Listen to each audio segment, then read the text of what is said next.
Lunch के पहले हमारा फास्टिंग का लेक्चर हो रहा है, तो एक सीन बन रहा है। तो बहुत जल्दी हम फिनिश करेंगे क्योंकि मैं नहीं चाहता हूँ कि मुझे चीट आ जाए फिनिश करने के लिए। तो कुछ चीज़ें जैसे हम जानते हैं उन चीज़ों को जस्ट एक रिफ्रेश के रूप में हम देखते हुए आगे की ओर जाएंगे। तो efficacy of fasting managing good health. तो आज का जो हमारा सेशन है और जो ये जो 7th सेमिनार है उसका मेन थीम है कि जो एंशिएंट योगिक टेक्निक है उससे हम जो प्रेजेंट लाइफस्टाइल है या जो मॉडर्न लाइफस्टाइल है उसको हम कैसे चेंज कर सकते हैं और उसमें कैसे हम अच्छी तरह से अपने आप को ढाल सकते हैं। तो बेसिकली हम जब फास्टिंग के बारे में कहते हैं, फास्टिंग के बारे में बोलते हैं, तो दूसरा वर्ड ऑटोमेटिकली आ जाता है डाइट। तो diet and fasting goes hand in hand.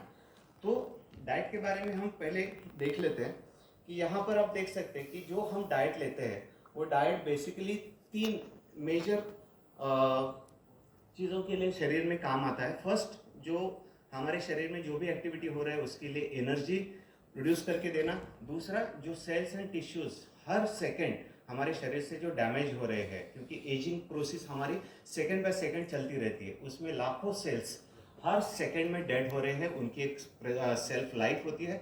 वो जो डेड हो रहे हैं, कुछ डैमेज हो रहे हैं, कुछ रिपेयर करने हैं, वो सभी काम जब हम जो डाइट लेते हैं उनसे होते हैं। और तीसरा, जो हमारी इम्यून सिस्टम है उसको स्ट्रेंथनिंग करना ताकि हमारे शरीर में कोई रोग ना आए। आयुर्वेद कहता है कि जब हम खाते हैं, इसके पहले वाले लेक्चर आयुर्वेद का जो स्पेशल लेक्चर हुआ उसमें हमने ये देखा कि जो हम खाते हैं उससे जो भी पाचन क्रिया होती है उसके कॉम्प्लेक्स प्रोसेस से वो 7 सप्त धातु में कन्वर्ट हो जाती है। और यहाँ पर अगर आप देखेंगे कि ये जो सप्त धातु है इसी से हमारा शरीर बना हुआ है। और ये एक प्रोसेस से एक के बाद एक, जैसे रस के बाद रक्त, रक्त के बाद मांस, इसी प्रकार से वो आगे चलती रहती है। और यही सप्त धातु है जिससे हमारा पूरा शरीर बना हुआ है। तो जो हम जो खाते हैं उसमें मेन कंपोनेंट क्या होते हैं, आप सब जानते हैं, कार्बोहाइड्रेट्स, प्रोटीन्स और फैट्स। तो ये जो है वो मैक्रो न्यूट्रिएंट्स है जो ज़्यादा मात्रा में हमें शरीर के लिए ज़रूरी होती है। और कार्बोहाइड्रेट्स बेसिकली ये डायरेक्टली शुगर में कन्वर्ट होकर हमें एनर्जी प्रोड्यूस करते हैं, एनर्जी देते हैं शरीर के लिए। प्रोटीन्स जो है वो एज अ बिल्डिंग ब्लॉक काम आते हैं शरीर को बढ़ाने के लिए, उसकी मांसपेशियों को बढ़ाने के लिए, मसल्स को बढ़ाने के लिए, उसकी स्ट्रेंथ को बढ़ाने के लिए। और fat as a battery, as a energy reservoir हमारे शरीर के अंदर होते हैं। जो भी हम खाते हैं शरीर को जितना जरूरी है एनर्जी में कन्वर्ट कर लिया, जो जरूरी नहीं है वो फैट में कन्वर्ट करके एज अ स्टोरेज शरीर के अंदर ही वो रह जाता है। और जो विटामिन एंड मिनरल्स है वो माइक्रो न्यूट्रिएंट्स है जो माइक्रो लेवल पर यानी कम लेवल पर, कम क्वांटिटी में हमारे शरीर के लिए जरूरी होती है, लेकिन ये सबसे ज्यादा जरूरत के काम करते हैं, जैसे कि इम्यून सिस्टम को बूस्ट करना और हमारे जो एक्सटर्नल सोर्सेज से शरीर के अंदर बीमारी आती है उनसे हमें बचाना।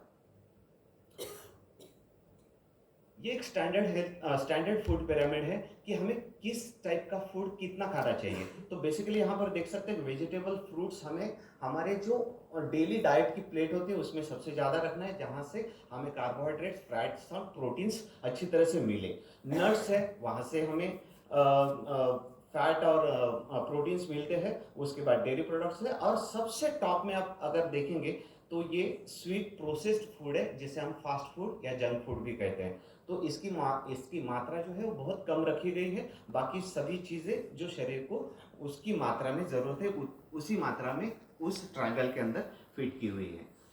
योग में या योग चिकित्सा में आहार को बहुत ज़्यादा महत्व दिया गया है। किसी भी योग टेक्स्ट को आप देखें उसमें जो भी साधक योग साधना को करना चाहता है उसके लिए पहली जो कंडीशन आती है वो है कि हमें हमारे डाइट के ऊपर सबसे ज़्यादा कंट्रोल रखना है। तो हठ प्रतिपिका स्वामी सातवाराम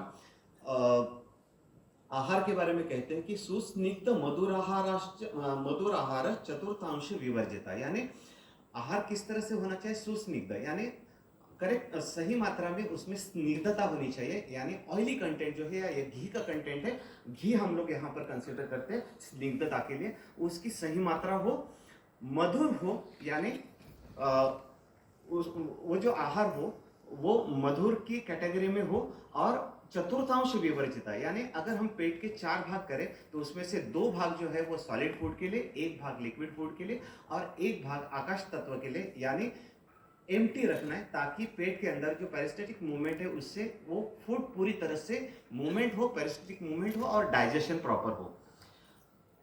हठ प्रदीपिका में ही अगर हम देखें तो स्वात्माराम जी योग साधक के लिए जो साधक और बाधक तत्व है, उसमें से बाधक तत्व यानी क्या करना नहीं चाहिए जो योग की प्रैक्टिस कर रहा है, उनके लिए कहते हैं कि अत्याहार प्रयासस्य प्रजल्पो नियम ग्रह।